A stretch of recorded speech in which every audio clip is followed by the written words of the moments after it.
એ અભૂતપૂર્વ રીતે અને સ્વયંભૂ બધાની પોતાની રીતે થયા. કોઈને એમની બીજી કોઈ વ્યવસ્થા પણ નહોતી કરી. જે ખાસ કરીને યુવાઓ અને મહિલાઓને આમાં પ્રાધાન્ય અપાય અને બંધારણની જોગવાઈમાં પણ એનો સમાવેશ થાય. દિલ્હી કોળી સમાજના સંમેલનમાં કુંવરજી બાવળિયાએ જાહેરાત કરી. યુવાઓ અને મહિલાઓને પ્રાધાન્ય આપવાના એજન્ડાની વાત કરતા કુંવરજી બાવળિયા જોવા મળ્યા. હજુ સુધી તમે અમારી ચેનલને સબસ્ક્રાઇબ નથી કરી તો અત્યારે જ ન્યૂઝરૂમ ગુજરાતને સબસ્ક્રાઇબ કરો. ફેસબુક અને ઇન્સ્ટાગ્રામ પર ફોલો કરો.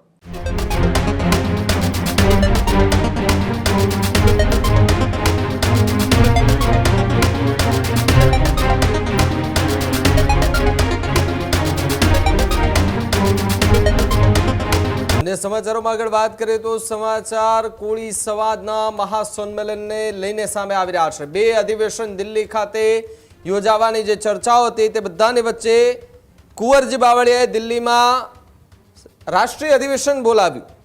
દિલ્હી કોળી સમાજના સંમેલનમાં કુંવરજી બાવળિયાએ જાહેરાત કરી. કુંવરજી બાવળિયાએ હવે ચૂંટણી ન લડવાની જાહેરાત કરી. સમાજના હોદ્દા માટે ચૂંટણી નહીં લડવાની બાવળિયાની જાહેરાત. સર્વાનુમતે વરણી થાય તો સમાજના સંગઠનમાં રહેવાની જાહેરાત કરી છે. જ્યારે આગામી 6 મહિનામાં અખિલ ભારતીય કોળી સમાજના નવા હોદ્દેદારોની નિયુક્તિ કરાશે. યુવાઓ અને મહિલાઓને પ્રાધાન્ય આપવાના એજન્ડાની વાત કરતા કુંવરજી બાવળિયા જોવા મળ્યા. બીજું સંગઠન એ સમાજના બંધારણની વિરુદ્ધ હોવાની વાત પણ બાવળિયાએ કરી. મારી વાત ન માની અને તેમણે સંગઠન બનાવ્યાની વાત અહીંયા કરવામાં આવી રહી છે. ત્યારે કોળી સમાજના 2 અલગ અલગ અધિવેશન વચ્ચે કુંવરજી બાવળિયાની સૌથી મોટી જાહેરાત જોવા મળી રહી છે. બાવળિયાએ દિલ્હીમાં કોળી સમાજનું રાષ્ટ્રીય અધિવેશન બોલાવ્યું હતું.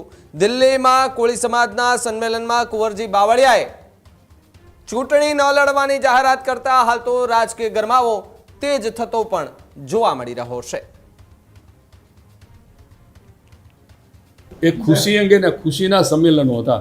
ત્યારે ખુશીનો આ અવાજ હતો. 14મી જૂને દિલ્હી ખાતે રાષ્ટ્રીય અધિવેશન અખિલ ભારતીય કોળી સમાજમાં જે હું અધ્યક્ષ તરીકે જવાબદારી સંભાળતો અને આજે કાર્યકારી અધ્યક્ષ તરીકે જવાબદારી સંભાળી રહ્યો છું, એનું એક રાષ્ટ્રીય અધિવેશન દિલ્હી ખાતે હતું. આપ સૌએ જોયું હશે કે ત્યાં લગભગ 15 રાજ્યોના અમારા સમાજના પ્રમુખો, મહિલા પ્રમુખો અને ખૂબ મોટી સંખ્યામાં અમારા સમાજના લોકો, જવાબદાર વ્યક્તિઓ બધા આવ્યા. એ અભૂતપૂર્વ રીતે અને સ્વયંભૂ બધાની પોતાની રીતે થયા. કોઈને એમની બીજી કોઈ વ્યવસ્થા પણ નહોતી કરી. તેમ છતાં બધા ભાવ અને લાગણીથી આવ્યા હતા અને ખૂબ સારી રીતે આ સફળ સંમેલન, કદાચ આ પહેલું અત્યાર સુધીમાં હશે જે સફળ સંમેલન સ્વયંભૂ બધા ઉમટી પડ્યા અને લગભગ જવાબદાર વ્યક્તિઓ બધા હતા. ખૂબ સારી રીતે આ સંમેલન.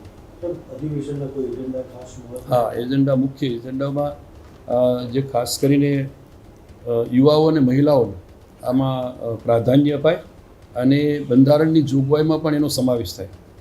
આગામી દિવસમાં રાજ્ય કક્ષાએ દરેક રાજ્યોમાં, પ્રદેશોમાં શિક્ષણ અંગેની અલગથી સુવિધાઓ પણ ઊભી કરવી અને એની સાથે જે સામાજિક સમસ્યાઓ છે એ સમસ્યાઓને યોગ્ય જગ્યાએ જે તે લગત રાજ્ય અથવા તો રાષ્ટ્ર કક્ષાએ રજૂઆત થાય, યોગ્ય એનો નિકાલ થાય એના માટેનો પ્રયત્ન કરવો.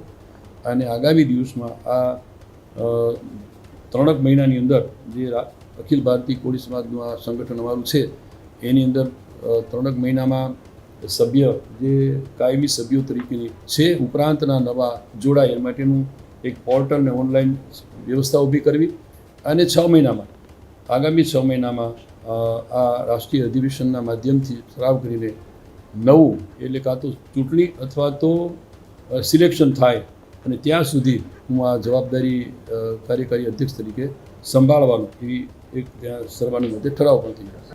નહીં, હું આગામી 6 મહિના સુધીમાં આ બધી વ્યવસ્થા ઊભી કરી દઈશ અને પછીથી ચૂંટણી હું નહીં લડું. કદાચ એ સર્વાનુમતિ જવાબદારી સોંપે એ વાત અલગ છે, પણ 6 મહિના પછી આ સંગઠનમાં હું ચૂંટણીથી ફરી વખત અધ્યક્ષ બનવા માગતો નથી. એ રીતની મેં ત્યાં ઠરાવ પણ થયો છે. Thank you. હજુ સુધી તમે અમારી ચેનલને સબસ્ક્રાઇબ નથી કરી તો અત્યારે જ ન્યૂઝરૂમ ગુજરાતને સબસ્ક્રાઇબ કરો. ફેસબુક અને ઇન્સ્ટાગ્રામ પર ફોલો કરો.